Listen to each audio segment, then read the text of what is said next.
is a must here. So I'm looking at this, and I'm thinking, okay, first off, let's talk about the regulations. These guys are not behind any cover. They're standing in the open. I mean, look at them. Look at the guy who's, let's not forget the guy who's videotaping. he's like right between the laps. So these guys are standing there watching. Now, none of these guys are in splinter-proof shelters. None of these guys are behind cover. None of these guys are anywhere near where you told me they were, or where you remember them being. Okay? So let's start with that. There's your guy firing. He's getting his orders, right? Because you could see Warren Ravensdale, as you recall when he was playing, he's like, fire, fire, telling him that. Yeah, and I had heard it. There he goes, boom. But I had not actually been out of the lab for any of the firing up until this serial. I'll ask you your opinion on this, okay? Is he 25 meters behind that claymore? It's your opinion. No. Okay. I wouldn't think so. Less or more? Is he less than 25 or more than 25? Probably a little bit less. Okay. So he's firing that. I think there's one thing that's clear here. This guy's not in behind cover. He's not in the prone. He's not in a depression. He's literally standing watching his own detonation. Right out in the open. Lucky to be alive? Considering...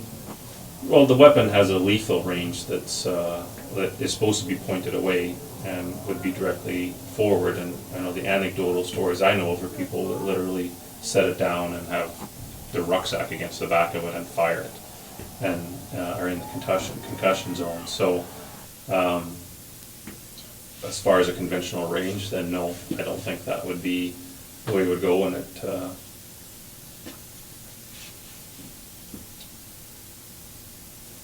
But that would probably not be ideal. Okay. So I surmise everything you said by, in my words initially, lucky to be alive. Let's look at the other guys. He's in the firing zone. So even if he's 25 meters from there, where are these guys supposed to be according to what I just showed you?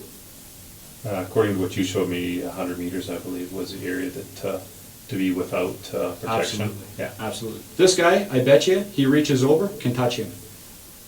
I bet. It's a safe bet. I'm saying that guy there, all four of these guys here, Warren Ravensdale himself, who was not even behind cover, everybody out here where we know that Joshua Baker is, I suspect, died somewhere over there. Look at them all. They're all just standing there in a gaggle doing nothing. They're not in cover. They're standing watching this detonation go off. None of them are where they should be. None of them are in their safety zones. From the regulations I've just shown you, none of these, Warren Ravensdale is not following any direction whatsoever on how this is actually supposed to be run. So you put your faith in a pioneer, advanced, qualified guy who ran a range like this. I ask you the same question I asked you before. Do you think it would have been a good idea to go back and look at the manuals, try to find those manuals, probably at any point review them before running this range? Ideally, I would have the opportunity to do that, but during a deployment, when you're conducting operations right up until the morning before the range, I didn't find them. I did take some time that was available to me to look for them.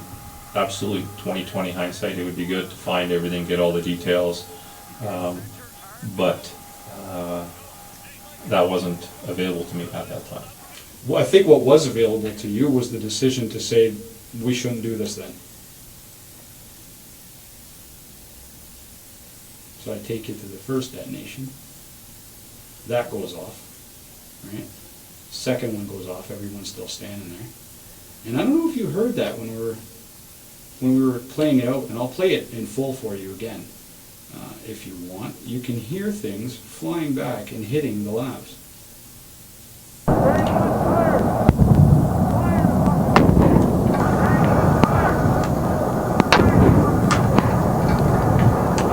Hear that? That guy goes, wow. Like I said, there had been some small rocks and plastic pieces had come back. The previous ones I'd seen, that was the first relay where I was not in the back of a lav and was out on the range. So things at that point happened quite quickly, so.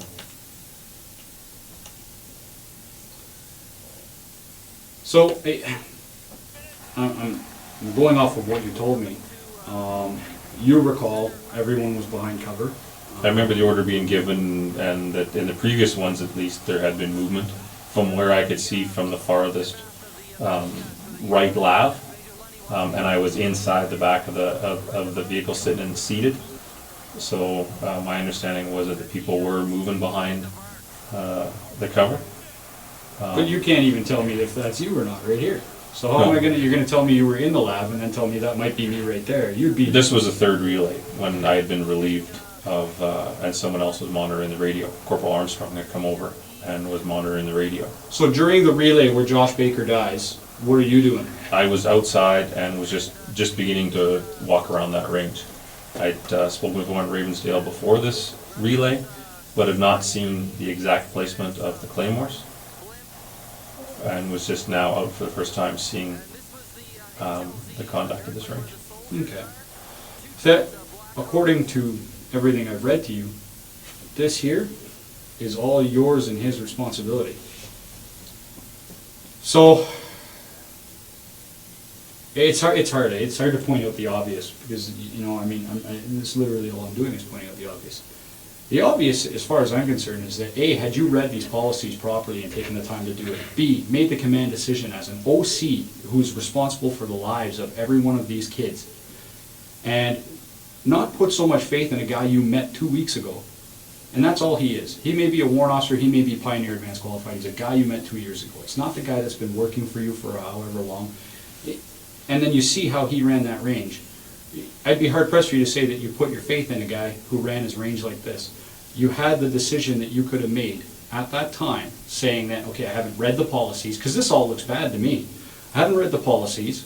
You've told me that this was run a certain way, and I'm looking at the video and telling you this is opposite exactly what you just told me.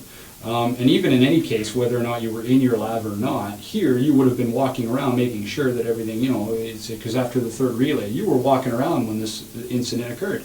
So you're somewhere in here. You know, it's hard to say if this is you, but you're somewhere in there. And then they're detonating these things. He can't even see everybody. He's just got a whole pile of people standing there. And he's got his firing guy standing right up watching his own detonation. All of this is contravening every policy on Claymore mines. You're ultimately responsible for all of this with him. In looking back at it, if you had taken the time to check the regulations, taken the time to actually look at all this stuff, and perhaps taken into context that you are responsible for all these kids, maybe have changed a few things. I think that if all these people were where they should be, and Warrant Ravensdale was doing his job, and I will say, if you were doing your job, Josh Baker would be probably alive, and those 4 injured people would not have been injured, and all these kids here would probably be inside these labs or 100 meters away where they should be. I'm going to ask you the tough question. It is a tough question. I'm not going to lie to you. Ultimately, who is responsible for what happened here?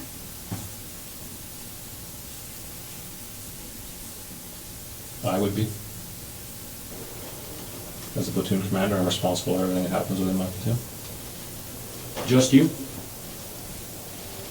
From my perspective. Each person in the chain of command would have a responsibility.